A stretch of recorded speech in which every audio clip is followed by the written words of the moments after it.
자, 이번에 6과의 마지막 파트가 되겠습니다. 교과서 페이지는요, 144에서 145페이지고요. 마지막 소재 가보도록 하겠습니다. 자, How do we observe climate change? 우리는 어떻게 이 기후 변화를 관찰하게 될까요? 라고 묻고 있습니다.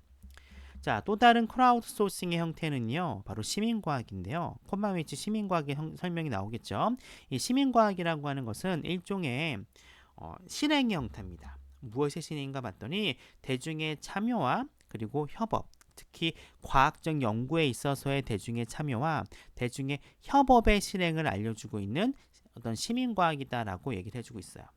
이런 시민과학을 통해서 사람들은요, 데이터를 수집하고요, 그리고 연구 프로젝트를 위한 지식을 공유하게 됩니다. 엄청난 양이 된다. 위대한 이 시민과학의 얘가 나오겠죠. 프로젝트 버드 퍼스트라고 하는 프로젝트다라고 얘기를 하고 있습니다. 일반적인 참여자들, 즉 전국에서 모인 일반적인 참여자들이요, 관찰도 하고 데이터를요 기록을 해요. 근데 무엇에 대한 기록 데이터인가 봤더니 첫 번째 등장한 것에 대한 데이터입니다. 누가 등장하냐 봤더니 나뭇잎이라던가 꽃이라던가 과일이 다양한 어떤 식물 종에서부터, 즉 그들 지역에 살고 있는 다양한 식물 종에서부터 나뭇잎과 꽃과 과일이 처음 등장하는 순간에 대한 데이터를 기록하고요, 관찰하고 있다라고 얘기를 하고 있습니다. 그렇다면 이 프로젝트는 모든 식물들이 자라는 모습을요, 사람들이 하나하나 다 관찰하면서 그 기록을 올린 거예요. 그럼 엄청나게 많은 데이터가 수집이 되겠죠. 그리고 나서 이 사람들은 그의 데이터를요, 어떤 국가적인 데이터베이스에 자료를 보내게 됩니다. 자, 과학자들은 이러한 축적된 데이터를요, 사용하게 돼요. 뭐 하는데 사용이 되느냐? 이것에 대해서 학습을 하는데 사용하게 됩니다. 즉, 이거의 내용이 나와요. 어떻게 개개의 어떤 식물종들이 기후변화에 반응하는지 말이죠. 지역적, 국지적 혹은 전국적으로 이 개개의 식물종들이 기후변화에 어떻게 반응하는지에 대해서 배우기 위해서 이렇게 축적된 데이터를요, 사용하고 있다라고 얘기를 하고 있습니다. 자, 마찬가지로 이 과학자들은 이것을요, 뭘 하기 위해 사용하느냐? 장기적인 어떤 기후변화의 어떤 영향성을 혹은 결과를 탐지하기 위해서 이 자료를 사용할 겁니다. 뭐함으로써?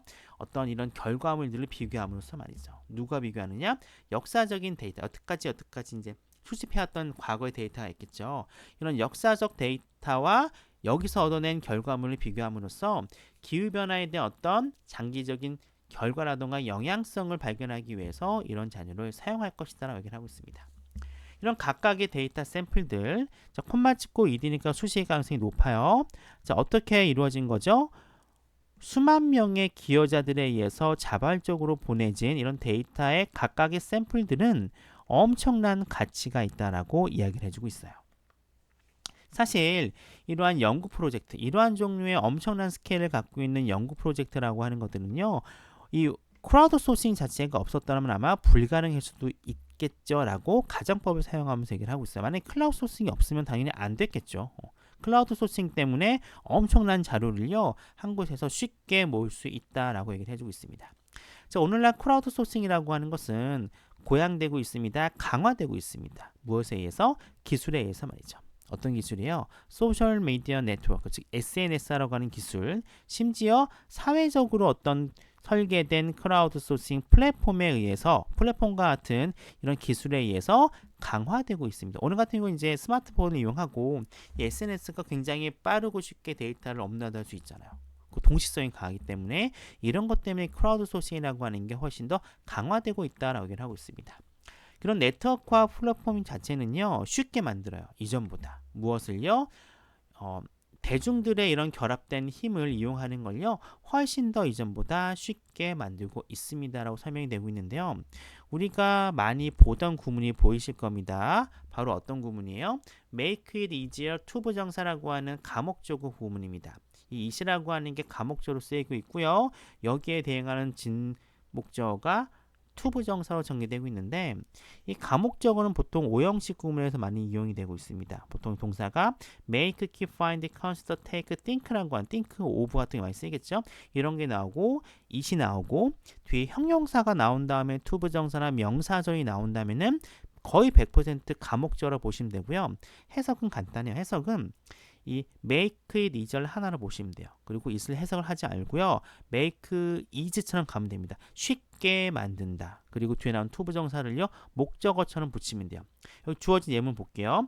우리는 쉽게 생각합니다. 무엇을요? 프로젝트를 끝내는 것을 말이죠. 그래서 마치 삼형식처럼 해석해 주면요. 굉장히 쉽게 이 가목적 구문을 이해하실 수 있을 거예요. 자, 이러한 집단 파워는요. 우리가 뭐 할 수 있도록 엄청나게 많은 것들을 성취하도록 도와줍니다. 뭐보다요? 우리 중 한 명이 혼자서 성취할 수 있는 것보다 훨씬 더 많은 것을 성취하도록 도와주게 된대요. 드디어 이 크라우드 소싱의 최대 장점을 설명해 주고 있게 됩니다.